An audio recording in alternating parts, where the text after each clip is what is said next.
It's Antonio here with Seeking Your Card Gaming, and as promised, I'm going to do a video on the history of hero decks in competitive Yu-Gi-Oh! And I'll start back in 2007, when heroes actually became good, was with the release of Elemental Hero Stratos, because of the fact that he had two effects on normal or special summon, which were either popping back row according to the number of heroes you had, or searching a hero from your deck to your hand. So I'm going to start off with the first competitive hero deck that came because of this was Airblade Turbo. Stratos was at 3, and then shortly after Stratos got limited, and there was only one tournament where Stratos was played at 3, and this anybody and everybody that had Stratos just pretty much topped the event. So to get started with the list, this is the list that won Shonen Jump St. Louis in 2007 by Carlo Perez. This was pretty much standard for the most part. So it was 1 Demok, 1 Jinzo, 1 Dasher, 3 Mallies, 3 Stratos, 3 Diamond Dudes, 1 Exiled Force, double E-Call, 1 Heavy, 3 D-Fusions, 2 Rodas, 3 Monster Gate, 3 D-Draws, 3 Reasoning, 3 Vortex, 1 Card Destruction, 1 Graceful, 1 Magical Stone Excavation, 3 Phoenix Blades, and 1 Prem Burial. So the strategy of this deck was pretty much to get all your cards in your graveyard with the likes of like Reasoning and Monster Gate, or Card Destruction, Graceful, and just keep banishing your warriors with Divine Blade, and then just making a huge defusion push to just summon them all at once. And while doing that, you could clear some back row if they have back row with Stratos, or you can, then if you have Jinzo in hand, you can special summon the Jinzo, or even if you don't banish it, you can get to your Prem Burial with Magical Stone Excavation or Demok. Like there's many ways you just get a big defusion off where you destroy all the back row, or you get the Jinzo out so that you could just attack for game pretty much. This deck, there was nothing during its time that could keep up with the speed of this deck. So after Stratos got limited, we go to a deck called T Hero, which was also an OTK deck. This was a top 8 list by Kyle Hitzle at US Nationals in 2007. It has a little different, it does have a different strategy. I'm going to go over the list and I'll go into it a little bit. So played 1 Demok and Jinzo, like in the other build, double Dasher, triple Mally, triple Cyber Dragon, 1 Stratos because it got limited, double Snipe Hunter, 1 Fearmonger, 1 Sangan, triple Card Trooper, 1 Morphing Jar, 1 Disc Commander, 1 Heavy, 1 Rhoda, triple D-Draw, double Metamorphosis, 1 Pot of Avarice, 1 Knock, double Brain Control, 1 MST, 1 Limiter Removal, 1 Goats, 1 Snatch Steal, 1 Prem, 1 Mirror Force, 1 TT, 1 Crush Card, 1 Ring of Destruction, and 1 called the Haunted. The fusion deck was more than just this, but like some of the important ones were the 5s like Dark Bolter, Fiend Skull Dragon, the 6s like Ryu Senshi, and Dark Blade Dragon Knight. Because your main strategy was, you had many strategies really, because you could OTK with just Cyber Dragon and like Card Troopers with Limiter Removal was one way, or you could just like use your Mallies and Metamorphosis them off into the 6 fusions and just control the board. Dasher could help you because Dasher, you could tribute something and it gets 1000 push, and if you have 2 on your board, there's different things, like you could use Mally as fodder to tribute summon, you could use Mally as fodder for Dasher, or etc, for Metamorphosis, or all kinds of like ways of getting your pushes through. Snipe Hunter was just spot removal. Morphing Jar was to just speed through your deck, get all your stuff in your graveyard because you could recur it, like Prem Burial, Call the Haunted, So this was just pretty much a deck that played a lot of the good stuff at the time, like the trap lineup and most of the spells. But also like just had a sheer amount of speed and could just OTK easily. We're going to go off to a little bit more exciting deck, I would say. I mean, these are all exciting decks, obviously, but the next one is Jeff Jones' Big City deck that he top 16 Shonen Jump Washington with in 2007. So this deck was piloted by someone else at Shonen Jump Houston, but he didn't do too well, and Jeff Jones kind of took the idea and then like made it better, especially with the release of Ocean. So I'll go over the list and then go into like what the idea of the deck was. So one Stratos, triple Wild Heart, triple Ocean, double Snipe Hunter, one Morphing Jar, triple Ecall, one Confiscation, double Rhoda, double Righteous Justice, triple Vortex, one Knock, one Swords, Snatch Steel, Prem, double big Skyscraper 2, Hero City, one Mind Crush, one Mirror Force, one TT, triple Trap Dust Shoot, one Gravity Bind, one Call, triple Pulling the Rug, and triple Solemn Judgment. And he did not play any fusions or extra deck monsters. So the strategy of this deck mainly was to just control the board with you would summon Stratos with your city on board, and you'd search your Ocean, and if your opponent attacked and destroyed your Stratos next turn, you can special summon it again, and then search again or pop something. So this combo would kind of want to prevent your opponent from attacking Stratos unless they had to. And in the meantime, if they didn't keep attacking Stratos, you could just have Ocean on board, pick up Stratos, resummon it, and then search. Or start popping back row and just control. You would just have massive board control. And then Wild Heart was just another good hero at the time because you didn't have any of like the good stuff, like Nia's Alias wasn't out yet, or Shadow Mist obviously, or Blazement, etc., etc. So Wild Heart was like the next best hero, and so that he had some way of like pushing through back row. The double Snipe Hunter is just again spot removal. At the time, Snipe Hunter in this era was just really good for spot removal. And then the Morphing Jar again to speed up your deck. The E-Calls obviously search out everything. Righteous Justice on top of Stratos is more way of just destroying back row. And then the combination of like Confiscation, Mind Crush, and triple Trap Dust Shoot was just ridiculous because Mind Crush was limited for a long time because in combination with Trap Dust Shoot it was really strong. So like you just have like hand control in here. You got a lot of searching power, more field presence with Lightning Vortex. At the time, Knock was at 1, Swords at 1, Snatch Steel Prem, so you can see like all the one-of spells that were at 1 he played. Then the Pulling the Rug was just like in other matchups where normal summoning your monster would get its effect. You just play Pulling the Rug and you just negate that. Like even if they summon Stratos or whatever it is, like you just say, nope, I don't want this. Same with Judgment. It's just like to just maintain board presence and control of the board so that your opponent can't do anything that like breaks your board or breaks your control, your grip on them. And then Gravity Bind was at 1 as well, and he could play this to stall until he had enough advantage. And whenever he felt like it, he could just go summon Stratos, pop Gravity Bind, which is pretty cool. So the next deck we're going to look at, we're going a couple years into the future. We are going to look at decks from 2012. We'll start off with Robert Boyajian's top 16 Electrum FTK deck.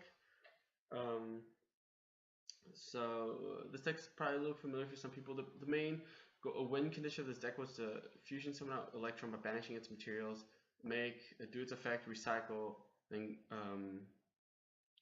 then summon another one, then overlay them, make Super Dreadnought Cannon Gustav Max, and then banish it with Electrum, make Elemental Hero Gaia, and then just keep doing that, and always just burn your opponent for 2,000, right? You also need the chain material, obviously, for this. So that was the combo with chain material, fusion gate, and then pretty much you were good to go. So the list was Clayman, Burstinatrix, Avian, because he needed them like Earth, Fire, Light, Wind for Electrum in combination with Bubbleman, triple Alias, 1 Stratos, triple Carcardi, double Ecall, Rhoda, Starkhole, triple Terraforming, double Duality, double Super Poly, double Bottomless, triple Chain Material, double Mirror Force, double TT, double Fiendish, Solemn Judgment, Dark Bribe, and Solemn Warning.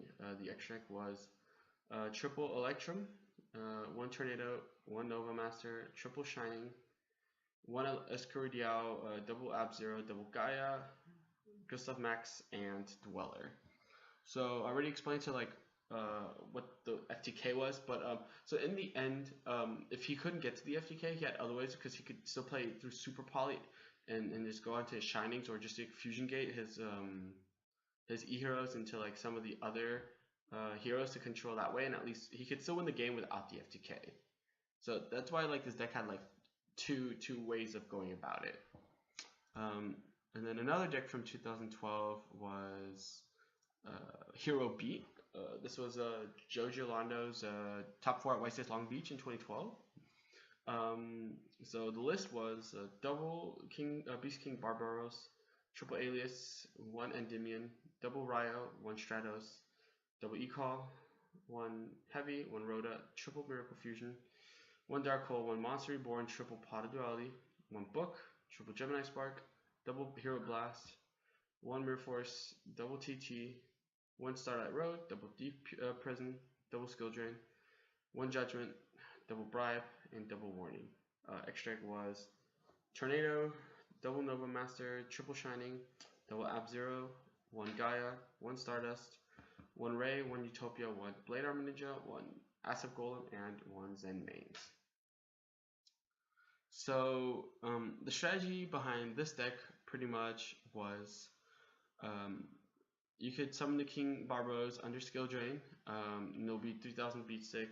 Alias and these 4 weren't even bothered, so you would have like Field Presence with this in combination with Gemini Spark would give you Field Presence. Thunder King was a stun card. Like this deck in itself was just a stun card that could surprise your opponent with big beat sticks out of nowhere with like Barbaros under Skill Drain, or like coming out with a Shining with Miracle Fusion with 3200 attack. So that was like the main strategy of this deck, which is pretty much just control your opponent with stun under like Skill Drain, the counter traps you have, and Thunder King, as well as having good consistency with the Shadows, the E-Calls, the Rhoda, and just and Pot of Duality. So pretty much like the deck was just very consistent. It stunned your opponent and just brought out beat sticks that your opponent would have to deal with, and if they did, you just come back with more resources again. And then another deck from 2012 was Bubble Beat, which is similar to Hero Beat, but it did have some differences in the sense that Bubble Beat was a more aggressive deck.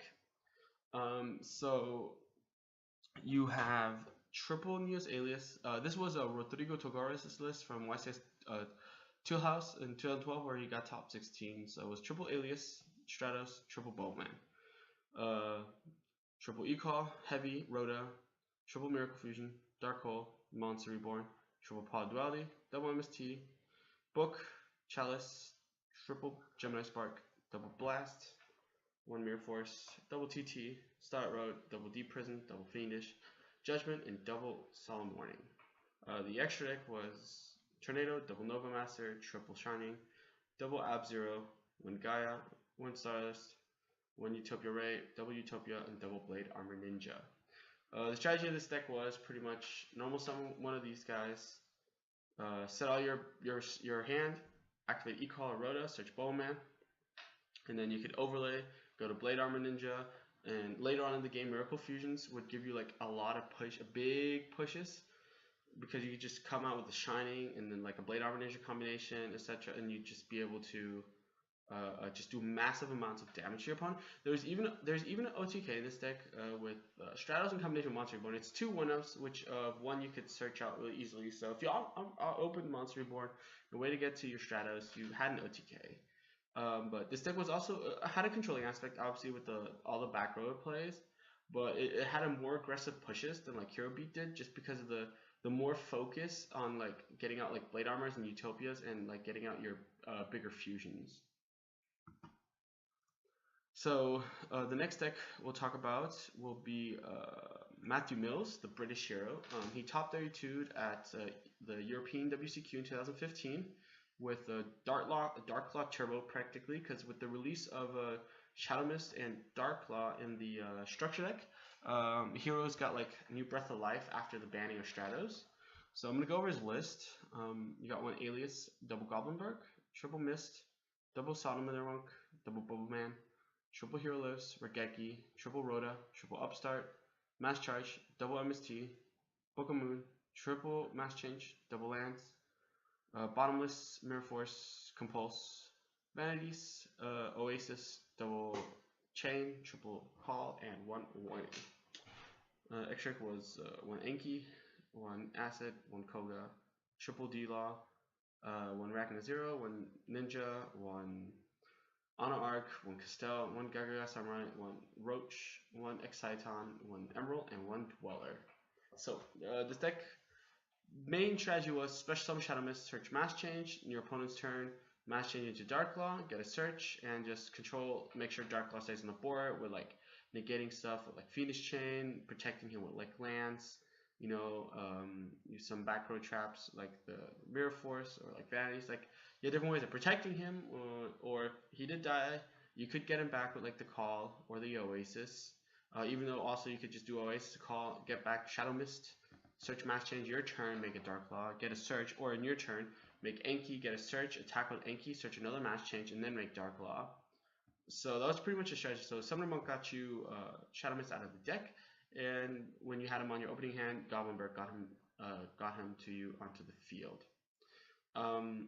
Alias was there so he could go to Koga to answer Towers, because this was when Towers Turbo was pretty much like really strong. And then Bubble Man is there, you know, to promote rank 4 plays as well as like go into Acid to clear back row. So that was pretty much the main idea. For the time, I mean, Rhoda was Upstart was pretty much in every deck at this time. Like 3 Rhoda, 3 Upstarts was like max consistency with 3 Hero Lives. So like pretty much you're guaranteed a first turn Dark Law almost every game. Also like Dark Law in combination with like Mirror Force or Regeki, like just banishes all your opponent's monsters, which was pretty good. And then you had the four powerful traps at the time, which were Bottomless, Warning, Compulse,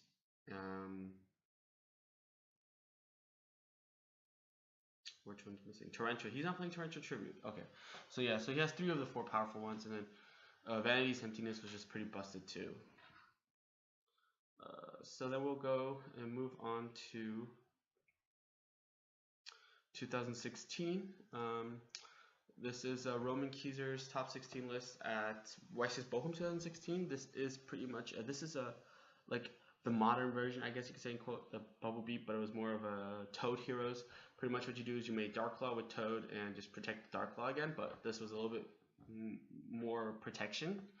The list was double Dark Claw, triple Goldfish, triple Bubbleman, triple E-Call, triple Instant, 1 Galaxy Cycle, and triple Hero Lives, 1 Raigeki, 1 Rhoda, triple Desires, 1 Upstart, double Charge, triple Into the Void Book, triple Mass Change, triple Twin Twisters, triple Barrier, and 1 Treacherous, as well as 1 Enki, 1 Acid, double Law, 1 Norden, 1 Lightning, double Bahamut, Prime, so you could have 2 detaches on his Lightning, Utopia, Castell, Dweller, which is actually pretty good because it gave all your water monster boosts, because almost every time your material underneath it was water.